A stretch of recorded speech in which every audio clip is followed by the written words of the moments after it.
Hello friends, എല്ലാവർക്കും വീഡിയോയിലേക്ക് സ്വാഗതം. നമ്മൾ നോക്കാൻ പോകുന്നത് വിവരാവകാശ നിയമം 2005 അഥവാ റൈറ്റ് ടു ഇൻഫർമേഷൻ ആക്ട് 2005ന്റെ പാർട്ട് 2 ആണ്. പാർട്ട് 1 കാണാത്തവർ ആരെങ്കിലും ഉണ്ടെങ്കിൽ ഡിസ്ക്രിപ്ഷൻ ബോക്സിൽ ലിങ്ക് കൊടുത്തേക്കാം, കയറി കാണുക. അപ്പോൾ നമുക്ക് വീഡിയോയിലേക്ക് പോവാം.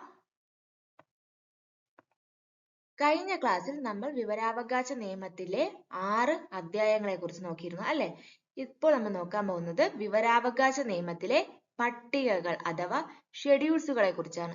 വിവരാവകാശ നിയമത്തിൽ 2 പട്ടികകളാണുള്ളത്. എത്ര പട്ടികകളാണ്? 2 പട്ടികകളാണ്, അല്ലെങ്കിൽ 2 ഷെഡ്യൂൾസ് ആണുള്ളത്. വിവരാവകാശ നിയമത്തിലെ 1-ാം പട്ടിക, 2-ാം പട്ടിക അല്ലെ, ഇങ്ങനെ 2 പട്ടികകളാണ് ഉള്ളത്. 1-ാം പട്ടികയിൽ പറയുന്നത് അല്ലെങ്കിൽ 1-ാമത്തെ ഷെഡ്യൂളിൽ പറയുന്നത് എന്താണ്? കേന്ദ്ര സംസ്ഥാന മുഖ്യ വിവരാവകാശ കമ്മീഷണറുടെയും കമ്മീഷണർമാരുടെയും സത്യപ്രതിജ്ഞയെ കുറിച്ച്. 1-ാം പട്ടിക പറയുന്നത് എന്താണ്? വിവരാവകാശ കമ്മീഷണറുടെയും കമ്മീഷണർമാരുടെയും സത്യപ്രതിജ്ഞ. 2-ാം പട്ടിക നോക്കാം. 2-ാം പട്ടിക പറയുന്നത് ഏതൊക്കെ സ്ഥാപനങ്ങളിൽ നിന്നും വിവരങ്ങൾ ലഭിക്കുന്നില്ല എന്നതിനെ കുറിച്ചാണ് 2-ാം പട്ടിക പറയുന്നത്. 2-ാം പട്ടിക പറയുന്നത് എന്തൊക്കെയാണ്?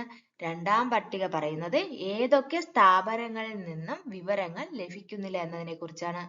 അതായത് ഇപ്പൊ ഫോർ എക്സാമ്പിൾ ആയിട്ട് പറയുകയാണെങ്കിൽ രാജ്യസുരക്ഷയുമായി ബന്ധപ്പെട്ട വിവരങ്ങൾ നമ്മൾ ചോദിക്കുകയാണെന്ന് കരുതുക. പക്ഷെ അത്തരത്തിലുള്ള സ്ഥാപനങ്ങൾ എന്ത് ചെയ്യില്ല?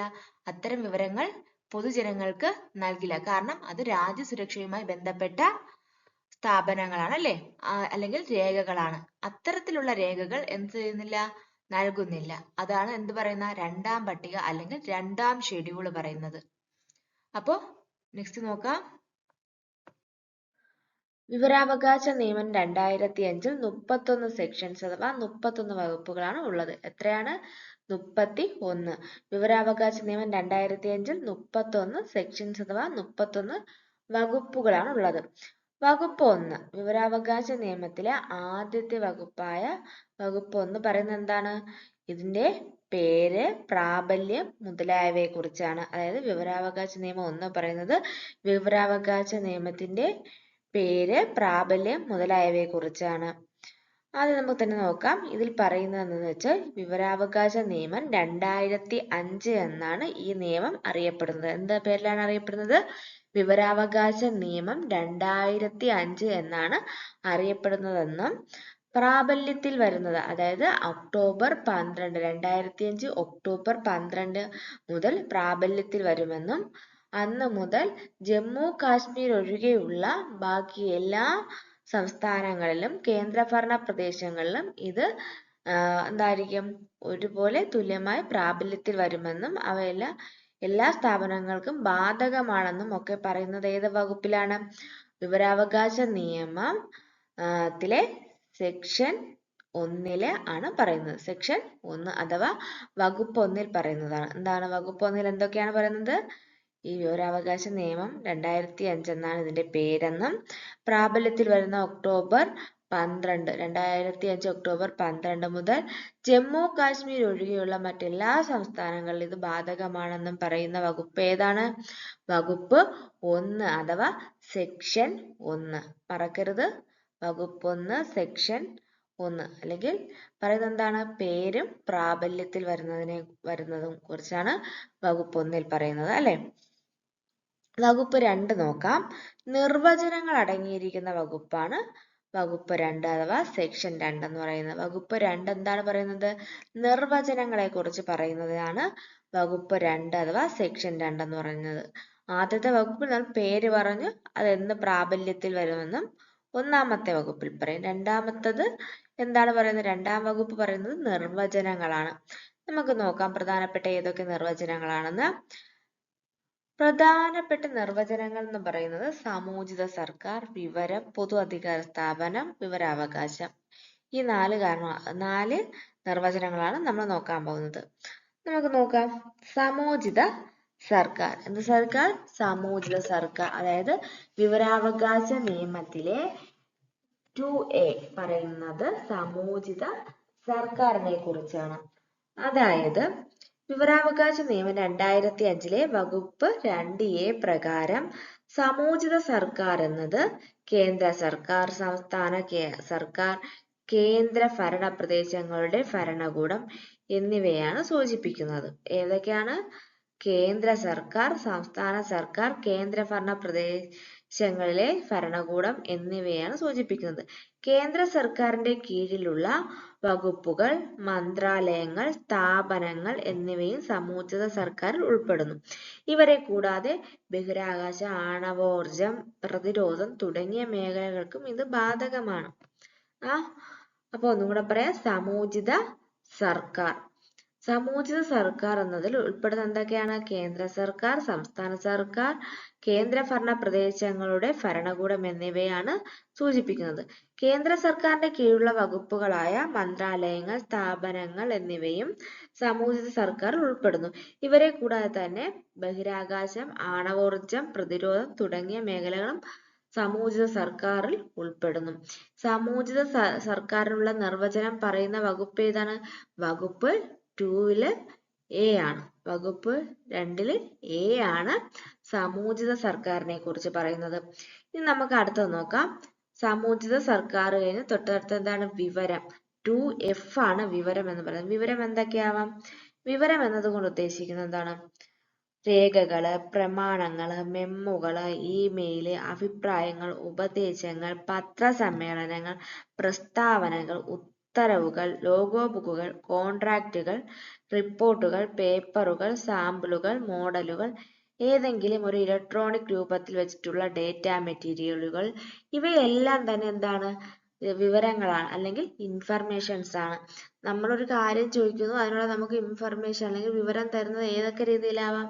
മെമ്മോകളുടെ രീതിയിലുള്ളവയായിരിക്കാം, ഇമെയിൽ രീതിയിലുള്ളവയായിരിക്കാം, അല്ലെങ്കിൽ ലോഗ് ബുക്കുകളോ, കോൺട്രാക്റ്റുകളോ, റിപ്പോർട്ടുകളോ, പേപ്പറോ, സാമ്പിളോ എന്ത് രീതിയിലുള്ളതും ആവാം അല്ലെ. ഇത്തരത്തിൽ ഏത് രീതിയിലുള്ളതായാലും എന്താണ്? വിവരത്തിൽ ഉൾപ്പെടുന്നതാണ്. വിവരം അഥവാ ഇൻഫർമേഷൻ പറയുന്നത് ഏതാണ്? വകുപ്പ് 2F പറയുന്നതാണ്. വിവരം അഥവാ ഇൻഫർമേഷനെ കുറിച്ചുള്ള നിർവചനം പറയുന്നത് എവിടെയാണ്? വിവരാവകാശ നിയമം വകുപ്പ് 2F ആണ് പറയുന്നത്. അതുപോലെ തന്നെ എന്താണ്? പൊതു അധികാര പൊതു അധികാര സ്ഥാനം പറയുന്നത് ഏതാണ്? 2H ആണ്. 2A എന്താണ് പറയുന്നത്? സമൂചിത സർക്കാർ. 2F വിവരം അഥവാ ഇൻഫർമേഷൻ. 2H ആണ് പൊതു അധികാര സ്ഥാനം. പൊതു അധികാര സ്ഥാനം അഥവാ പബ്ലിക് അതോറിറ്റി. പൊതു അധികാര സ്ഥാനം അഥവാ പബ്ലിക് അതോറിറ്റിയെ കുറിച്ച് പറയുന്നതാണ് വിവരാവകാശ നിയമം വകുപ്പ് 2 അഥവാ സെക്ഷൻ 2 H എന്ന് പറയുന്നത്. വിവരാവകാശ നിയമം 2005 സെക്ഷൻ 2H പ്രകാരം പബ്ലിക് അതോറിറ്റി അല്ലെങ്കിൽ പൊതു അധികാര സ്ഥാനങ്ങൾ എന്ന് പറയുന്നത് സർക്കാർ വകുപ്പുകൾ, പ്രാദേശിക അധികാരികൾ, നിയമനിർമ്മാണ സമിതി എന്നിവ ഉൾപ്പെടുന്നു. ഭരണഘടന അല്ലെങ്കിൽ എന്താണ്? നിയമസഭയുടെയോ രാജ്യസഭയുടെയോ പാർലമെന്റിന്റെയോ നിയമം വഴി സ്ഥാപിക്കുന്ന സ്ഥാപനങ്ങൾ. സർക്കാരിന്റെ ഉടമസ്ഥതയിലുള്ളതോ നിയന്ത്രണത്തിലുള്ളതോ സർക്കാരിൽ നിന്ന് ധനസഹായം ലഭിക്കുന്നതോ ആയ സർക്കാർ ഇതര സ്ഥാപനങ്ങളും പൊതു അധികാര സ്ഥാനം എന്നതിൽ ഉൾപ്പെടുന്നു. മനസ്സിലായ? അല്ലെങ്കിൽ എന്താണ്? പബ്ലിക് അതോറിറ്റിയിൽ ഉൾപ്പെടുന്നു. ഒന്നുകൂടെ പറയാം. വിവരാവകാശ നിയമം 2005 സെക്ഷൻ 2H പ്രകാരം പബ്ലിക് അതോറിറ്റി അഥവാ പൊതു അധികാര സ്ഥാനം, പബ്ലിക് അതോറിറ്റി അഥവാ പൊതു അധികാര സ്ഥാനം എന്താണ്? പ്രാദേശിക അധികാരികൾ, സർക്കാർ വകുപ്പുകൾ, നിയമനിർമ്മാണ സമിതി എന്നിവ ഉൾക്കൊള്ളുന്നു. ഭരണഘടന അല്ലെങ്കിൽ നിയമസഭ, രാജ്യസഭ, പാർലമെന്റ് നിയമം വഴി സ്ഥാപിച്ച സ്ഥാപനങ്ങൾ, സർക്കാരിന്റെ ഉടമസ്ഥതയിലുള്ളതോ നിയന്ത്രണത്തിലുള്ളതോ സർക്കാരിൽ നിന്ന് ധനസഹായം ലഭിക്കുന്നതോ ആയ സർക്കാർ ഇതര സ്ഥാപനങ്ങൾ. എന്താണ്?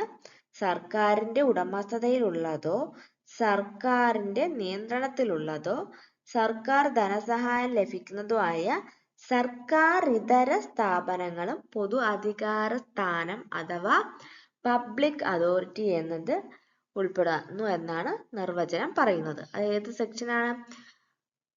വിവരാവകാശ നിയമം 2005 സെക്ഷൻ ഓർ വകുപ്പ് അല്ലെ. സെക്ഷൻ അല്ലെങ്കിൽ വകുപ്പ് രണ്ടില് എച്ച് പറയുന്നതാണ് അല്ലെ. വകുപ്പ് 2 എച്ച് പറയുന്നതാണ് പൊതു അധികാര സ്ഥാനം അഥവാ പബ്ലിക് അതോറിറ്റി എന്ന് പറയുന്നത്. നാലാമത്തെ പോയിന്റ് നോക്കാം. വിവരാവകാശം അല്ലെങ്കിൽ 2J, വിവരാവകാശം അഥവാ 2J എന്നാണ് പറയുന്നത്. 2J വിവരാവകാശം എന്നതിൽ നിർവചനം നൽകിയിരിക്കുന്നത് എന്താണെന്ന് നോക്കാം. രേഖകളും പ്രമാണങ്ങളും പരിശോധിക്കുവാനും സാക്ഷ്യപ്പെടുത്തിയ പകർപ്പുകളും സാമ്പിളുകളും എടുക്കുവാനും ഇലക്ട്രോണിക് മാധ്യമങ്ങളിലൂടെ വിവരങ്ങൾ ശേഖരിക്കാനുമുള്ള അവകാശത്തെയാണ് വിവരാവകാശം എന്ന് പറയുന്നത് എന്ന് നിർവചിക്കുന്നത് അല്ലെ. 2J ആണ് അല്ലെ. വകുപ്പ് 2J ആണ് വിവരാവകാശം നിർവചിക്കുന്നത്. ഒന്നും കൂടെ പറയാം. വിവരാവകാശം, അതായത് വിവരാവകാശ നിയമം 2005 വകുപ്പ് 2 J പറയുന്നത് എന്താണ്? വിവരാവകാശം. വിവരാവകാശം എന്നതിന് നിർവചനം നൽകിയിരിക്കുന്നത് വകുപ്പ് 2J ആണ്. എന്താണ്? രേഖകളും ജോലികളും പ്രമാണങ്ങളും പരിശോധിക്കുവാനും സാക്ഷ്യപ്പെടുത്തിയ പകർപ്പുകളും സാമ്പിളുകളും എടുക്കുവാനും ഇലക്ട്രോണിക് മാധ്യമങ്ങളിലൂടെ വിവരങ്ങൾ ശേഖരിക്കാനുമുള്ള അവകാശം എന്നാണ് വിവരാവകാശം നിർവചിച്ചിരിക്കുന്നത്.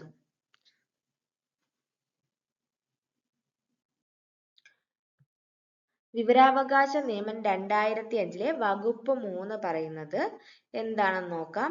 വകുപ്പ് 3 അഥവാ സെക്ഷൻ 3 വിവരാവകാശ നിയമത്തിലെ വ്യവസ്ഥകൾക്ക് വിധേയമായി എല്ലാ പൗരന്മാർക്കും വിവരാവകാശം ഉണ്ടായിരിക്കുമെന്ന് പ്രതിപാദിക്കുന്ന വകുപ്പാണ് വകുപ്പ് 3. ഒന്നും കൂടെ പറയാം. വിവരാവകാശ നിയമത്തിലെ വ്യവസ്ഥകൾക്ക് വിധേയമായി എല്ലാ പൗരന്മാർക്കും വിവരാവകാശം ഉണ്ടായിരിക്കുമെന്ന് പ്രതിപാദിക്കുന്ന വകുപ്പ് ഏതാണ്? വകുപ്പ് അഥവാ സെക്ഷൻ 3 ആണ്. അതായത് വിവരാവകാശ നിയമത്തിൽ ചില നിയമങ്ങൾ അല്ലെങ്കിൽ ചില വിവരങ്ങൾ നിഷേധിക്കപ്പെടുന്നുണ്ട്. അതായത് ഉദാഹരണത്തിന് രാജ്യസുരക്ഷയുമായി ബന്ധപ്പെട്ട വിവരങ്ങൾ അത് നിഷേധിക്കപ്പെടുന്നുണ്ട്. കാരണം അത് ഒരു പൗരന് നൽകാൻ കഴിയുന്നതല്ല അല്ലെ. അത് സീക്രട്ട് ആയിട്ടുള്ള രേഖകളാണ്. അപ്പൊ അത് എന്ത് ചെയ്യാൻ പറ്റില്ല? ഒരു പൊതുജനത്തിന് അല്ലെങ്കിൽ ഒരു പൗരന് നൽകാൻ കഴിയില്ല. അതൊഴിച്ച്, അതായത് അത്തരത്തിൽ വ്യവസ്ഥകളിൽ പറഞ്ഞിരിക്കുന്ന ഒഴിച്ചുള്ള മറ്റ് വിവരങ്ങൾ എന്ത് ചെയ്യാൻ പറ്റും? പൗരന് വാങ്ങാൻ കിട്ടും അല്ലെങ്കിൽ പൗരന് അപേക്ഷ കൊടുത്ത് നമുക്ക് ലഭിക്കും. പക്ഷെ അല്ലാത്ത രാജ്യസുരക്ഷയ്ക്കോ മറ്റ് ഒരു വ്യക്തിയുടെ ജീവനോ ഒക്കെ ദോഷം വരുന്ന വിവരങ്ങൾ ലഭിക്കില്ല. അപ്പൊ അതിനെക്കുറിച്ചുള്ള വ്യവസ്ഥകൾ പറഞ്ഞിട്ടുണ്ട്. എങ്ങനെയുള്ള രേഖകൾ കൈമാറാം അല്ലെങ്കിൽ കൈമാറിക്കൂടാ എന്നൊക്കെയുള്ള വ്യവസ്ഥകളുണ്ട്. അപ്പൊ ആ വ്യവസ്ഥകൾക്ക്, വിവരാവകാശ നിയമത്തിലെ വ്യവസ്ഥകൾക്ക് വിധേയമായി എല്ലാ പൗരന്മാർക്കും വിവരാവകാശം ഉണ്ടായിരിക്കും. അതിനകത്ത് പാവപ്പെട്ടവനെന്നോ അല്ലെങ്കിൽ ഉയർന്നവനെന്നോ അല്ലെങ്കിൽ ഒരു ഉദ്യോഗസ്ഥനെന്നോ അല്ലെങ്കിൽ ഉദ്യോഗമില്ലാത്തവനെന്നോ എന്നൊന്നുമില്ല. എല്ലാ പൗരന്മാർക്കും വിവരാവകാശ നിയമപ്രകാരം വിവരാവകാശം ഉണ്ടായിരിക്കും എന്ന് പറയുന്ന വകുപ്പ് ഏതാണ്? വകുപ്പ് 3. ഒന്നുകൂടെ പറയാം. വകുപ്പ് 3 എന്തിനെ കുറിച്ചാണ് പറയുന്നത്? വിവരാവകാശ നിയമത്തിലെ വ്യവസ്ഥകൾക്ക് വിധേയമായി എല്ലാ പൗരന്മാർക്കും വിവരാവകാശം ഉണ്ടായിരിക്കുമെന്ന് പ്രതിപാദിക്കുന്ന വകുപ്പാണ് വകുപ്പ് 3.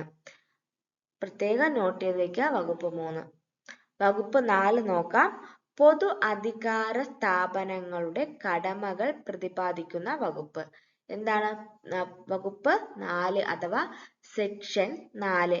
പൊതു അധികാര സ്ഥാപനങ്ങളുടെ കടമകൾ പ്രതിപാദിക്കുന്ന വകുപ്പാണ് വകുപ്പ് 4. അതായത് ഒരു പൊതു അധികാര സ്ഥാപനം അല്ലെങ്കിൽ ഒരു പൗരൻ വന്ന് ഒരു വിവരത്തെക്കുറിച്ച് അന്വേഷിക്കുമ്പോൾ അവർ ചെയ്യേണ്ട നടപടിക്രമങ്ങളും അവരുടെ കടമകളും അല്ലെങ്കിൽ ഒരു അപ്പീൽ പോലുള്ള ഒരു കടമ, അങ്ങനെ പല കടമകളുണ്ട് അല്ലെ. ഒരു പൊതു അധികാര സ്ഥാപനത്തിലുള്ള കടമകളെ കുറിച്ച് പ്രതിപാദിക്കുന്ന വകുപ്പാണ് വകുപ്പ് 4. ഒന്നുകൂടെ പറയാം. പൊതു അധികാര സ്ഥാപനങ്ങളുടെ കടമകൾ പ്രതിപാദിക്കുന്ന വകുപ്പാണ് വകുപ്പ് 4. വകുപ്പ് 3 എന്താണ്? വകുപ്പ് 3 വിവരാവകാശ നിയമത്തിലെ വ്യവസ്ഥകൾക്ക് വിധേയമായി എല്ലാ പൗരന്മാർക്കും വിവരാവകാശം ഉണ്ടായിരിക്കുമെന്ന് പറയുന്ന വകുപ്പാണ് വകുപ്പ് 3 എന്ന് പറയുന്നത്. വകുപ്പ് 4 പൊതു അധികാര സ്ഥാനങ്ങളുടെ കടമകൾ പ്രതിപാദിക്കുന്നു. വിവരാവകാശ നിയമം 2005 വകുപ്പ് 5 പബ്ലിക് ഇൻഫർമേഷൻ ഓഫീസർമാരുടെ നിയമനത്തെ കുറിച്ച് പ്രതിപാദിക്കുന്ന വകുപ്പാണ് വകുപ്പ് 5 അഥവാ സെക്ഷൻ 5 എന്ന് പറയുന്നത്. സെക്ഷൻ 5 അല്ലെങ്കിൽ വകുപ്പ് 5 എന്തിനെ കുറിച്ചാണ്? വകുപ്പ് 5 പറയുന്നത് പബ്ലിക് ഇൻഫർമേഷൻ ഓഫീസറുടെ നിയമനത്തെ കുറിച്ചാണ്. വകുപ്പ് 5 അഥവാ സെക്ഷൻ 5-ലെ 5-1 പറയുന്നത് എന്താണെന്ന് നോക്കാം. ഓരോ പൊതു അധികാര സ്ഥാപനവും ഒരു മുഖ്യ വിവരാവകാശ കമ്മീഷണറെ അല്ലെങ്കിൽ ഓഫീസറെ PIO ഓഫീസറെ അല്ലെ പബ്ലിക് ഇൻഫർമേഷൻ ഓഫീസർ അല്ലെ നിയമിക്കേണ്ടതാണ്. ഓരോ പൊതു അധികാര സ്ഥാപനങ്ങളും ഒരു മുഖ്യ വിവരാവകാശ കമ്മീഷണറെ അല്ലെങ്കിൽ PIO എന്ന് പറയുമ്പോൾ പബ്ലിക് ഇൻഫർമേഷൻ ഓഫീസർ അല്ലെ നിയമിക്കേണ്ടതാണ്. വിവരാവകാശ നിയമപ്രകാരം പൗരനിൽ നിന്ന് വിവരങ്ങൾക്കായുള്ള അഭ്യർത്ഥന സ്വീകരിക്കുന്നതിനും നിർദ്ദിഷ്ട സമയപരിധിക്കുള്ളിൽ ആവശ്യപ്പെട്ട വിവരങ്ങൾ അവർക്ക് നൽകുന്നതിനും ഈ ഉദ്യോഗസ്ഥർ ഉത്തരവാദികളായിരിക്കും. അതായത് എന്താണ് പറയുന്നത്? വകുപ്പ് 5 എന്ന് പറയുന്നത് പബ്ലിക് ഇൻഫർമേഷൻ ഓഫീസറുടെ നിയമനത്തെ കുറിച്ചാണ്. വകുപ്പ് 5 എന്താണ് പറയുന്നത്? പബ്ലിക് ഇൻഫർമേഷൻ ഓഫീസറുടെ നിയമനത്തെ കുറിച്ചാണ്. PIO അല്ലെ പബ്ലിക് ഇൻഫർമേഷൻ ഓഫീസറുടെ നിയമനത്തെ കുറിച്ച് പ്രതിപാദിക്കുന്ന വകുപ്പാണ് വകുപ്പ് 5 അഥവാ സെക്ഷൻ 5. വകുപ്പ് 5-1 പറയുന്നത് ഓരോ പൊതു അധികാര സ്ഥാപനങ്ങളും ഒരു മുഖ്യ വിവരാവകാശ കമ്മീഷണറെയോ അല്ലെങ്കിൽ ഒരു പബ്ലിക് ഇൻഫർമേഷൻ ഓഫീസറെയോ നിയമിക്കേണ്ടതാണ്. എന്തിനു വേണ്ടിയാണ് നിയമിക്കുന്നത് അവരെ? വിവരാവകാശ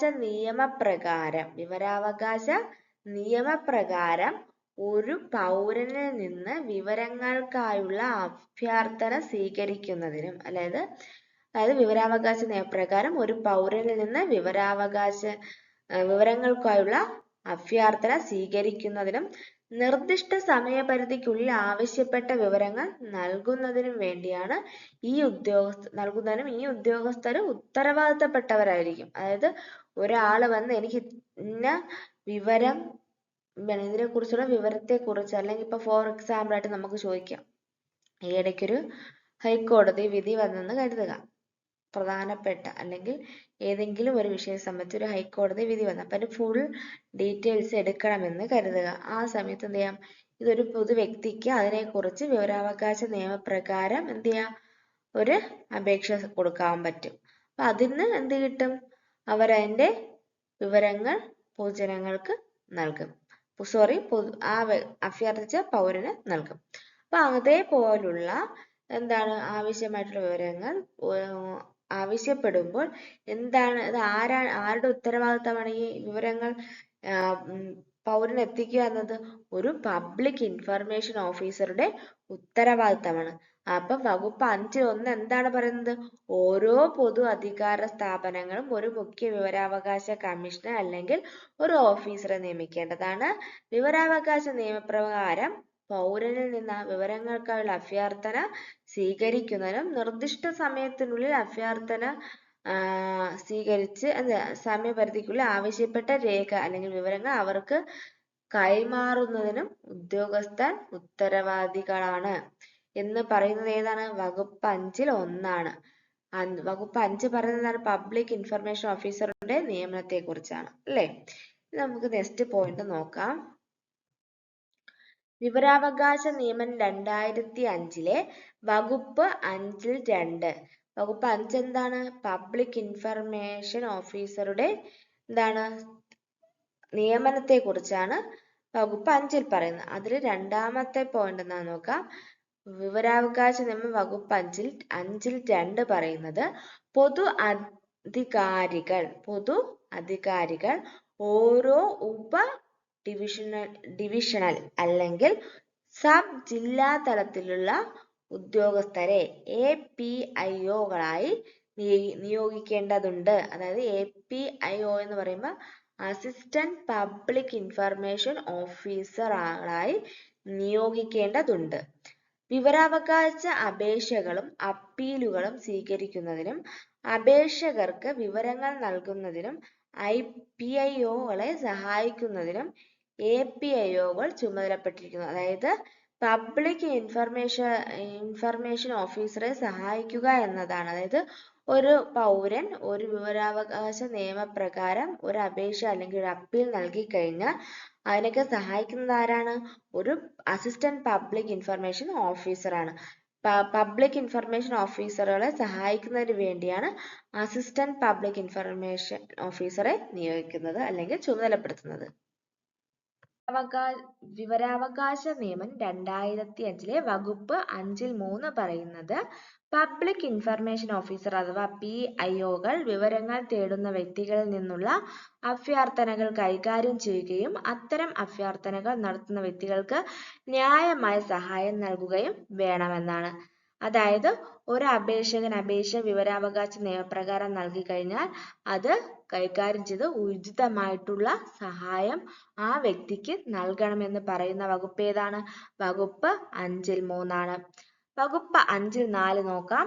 അഭ്യർത്ഥിച്ച വിവരങ്ങൾ മറ്റൊരു പൊതു അധികാര അതോറിറ്റിയുടെ അല്ലെങ്കിൽ അധികാര സ്ഥാപനത്തിന്റെ കൈവശമാണ് എങ്കിൽ അല്ലെങ്കിൽ അതിന്റെ ഭാഗം മറ്റൊരു പൊതു അതോറിറ്റിയുടെ അധികാര പരിധിയിൽ വരുന്നതാണ് എങ്കിൽ പബ്ലിക് ഇൻഫർമേഷൻ ഓഫീസർ അപേക്ഷയോ അതിന്റെ പ്രസക്ത ഭാഗമോ അപേക്ഷ സ്വീകരിച്ച് 5 ദിവസത്തിനുള്ളിൽ ഉചിതമായ ഒരു പബ്ലിക് ഇൻഫർമേഷൻ ഓഫീസർക്ക് കൈമാറുകയും അപേക്ഷകനെ അറിയിക്കുകയും വേണം. അതായത് ഇപ്പൊ പബ്ലിക് ഇൻഫർമേഷൻ ഓഫീസർ ഒരു അപേക്ഷ സ്വീകരിച്ചു കഴിഞ്ഞാൽ അതിന്റെ പ്രസക്ത ഭാഗങ്ങൾ എന്ത് ചെയ്യാൻ വേറൊരു അതോറിറ്റിയിൽ അല്ലെങ്കിൽ അതിന്റെ കുറച്ച് ഭാഗങ്ങൾ മറ്റൊരു അതോറിറ്റിയിലാണെന്നുണ്ടെങ്കിൽ അവിടെ നിന്നുള്ള ഡേറ്റയെ കുറിച്ചും എന്താണ് അത് സ്വീകരിക്കാൻ പറ്റിയില്ല, അവരുടെ നിന്ന് വിവരങ്ങൾ കളക്ട് ചെയ്യാൻ കഴിഞ്ഞില്ല എന്നൊക്കെ ഉണ്ടെങ്കിൽ ഇതുണ്ടെങ്കിലും എന്ത് ചെയ്യണം?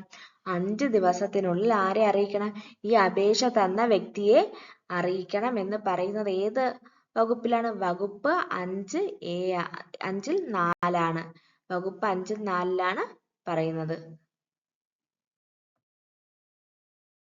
ഹലോ ഫ്രണ്ട്സ്, എല്ലാവർക്കും വീഡിയോ ഇഷ്ടപ്പെട്ടെന്ന് കരുതുന്നു. അപ്പോൾ ലൈക്ക് ചെയ്യുക, സബ്സ്ക്രൈബ് ചെയ്യുക, ബെല്ലൈക്കൻ എനേബിൾ ചെയ്യുക. അപ്പോൾ നെക്സ്റ്റ് വീഡിയോയുമായി കാണാം. Thank you for watching.